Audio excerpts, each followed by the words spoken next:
morning, everyone. Welcome to, I think it's a beautiful day all across upstate New York. My name is Julie Grindle, and I'm the assistant to the Bishop for Candidacy and Mobility.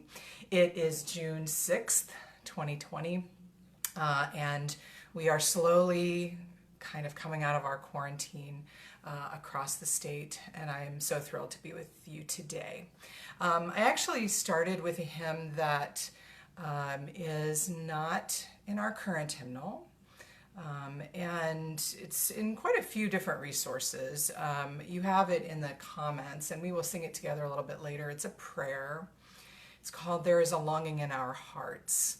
And I will confess to you right now that I was up sort of late last night, going back and forth about what to bring to you this morning. I was conflicted and scattered, and I could not bring my thoughts together. This hymn had sort of been in the back of my mind for the last few days, and I kept coming back to it and saying, do I bring this morning? So many other hymns, so many lament hymns and justice hymns also seemed very appropriate for the things that we've all been going through the last couple of weeks specifically, and also the last few months. And yet this hymn sort of kept creeping back into my psyche for some reason, which usually tells me that it's something that I need for myself, and hopefully that means that it is a spirit-led gift this morning, that perhaps it is also something that you need.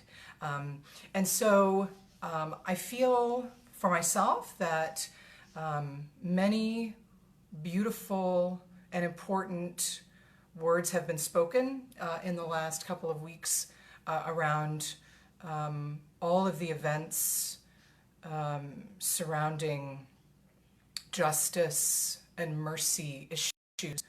And I don't know that my voice will add much to that this morning, and so I'm coming to you more in prayer around those things. I have been sort of observing and participating in those things as I can, watching the protests, watching the movement, reading history, going back into our country's history, seeing the movements and hearing the voices of those who participated in those movements before I was born. And I was struck by these processions that we see happening in our cities across our country, these peaceful processions that are signs of this unity that is forming, this unity around justice and mercy and accountability. And so I was looking around, because we process in our liturgies in sort of the same way, right? When we have our processions, it's this sign of unity and coming together and assembling, right, around this triune God. And I found sort of this interesting essay on what is procession. And I'd sort of like to share that with you before we pray this sung prayer together this morning. So again, this is a sort of a little short meditation on what is procession by Janet Schlichting. And I'd like you to consider procession now in many different ways, perhaps certainly in how we've been seeing it in cities across our country. If you've participated in one of those peaceful processions and one of those peaceful protests that has included procession, if you have participated in a liturgical procession in your church, if you have participated in a procession to honor someone, perhaps who has been unable to have visitors in a nursing home, or perhaps you've been a teacher who's participated in a procession to see their students because you haven't been able to do that during this quarantine. There have been so many ways that we've been apart from each other, but perhaps this procession is a way to bring us together in this time of physical distancing And so I offer this to you. Janet Schlichting says this. She asks first a question. She says, what is procession? And then she answers, movement from place to place, measured movement, stately movement, a representative few treading a representative distance, journey distilled. This is what all journeys are, it proclaims. This is journey at its heart. Again and again, from week to week, from age to age, there is something of endings and beginnings, of closing doors behind and opening those ahead, of meeting and walking together. What is procession? A journey distilled. From age to age, from east to west, we have skipped and limped and marched and run and shuffled and strolled our various ways.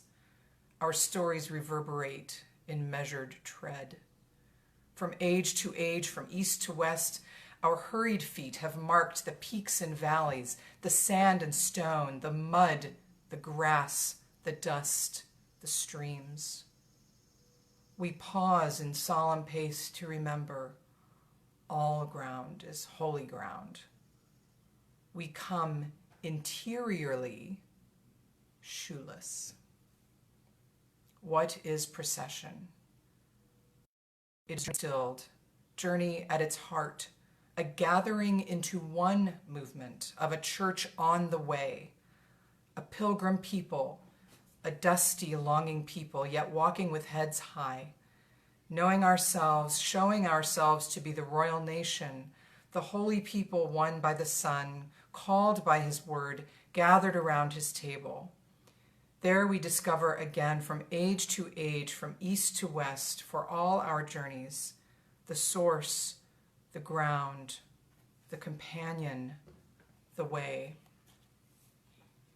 I encourage you wherever you are on this journey now to pray with me as we walk together, to call on God to be with us on this journey.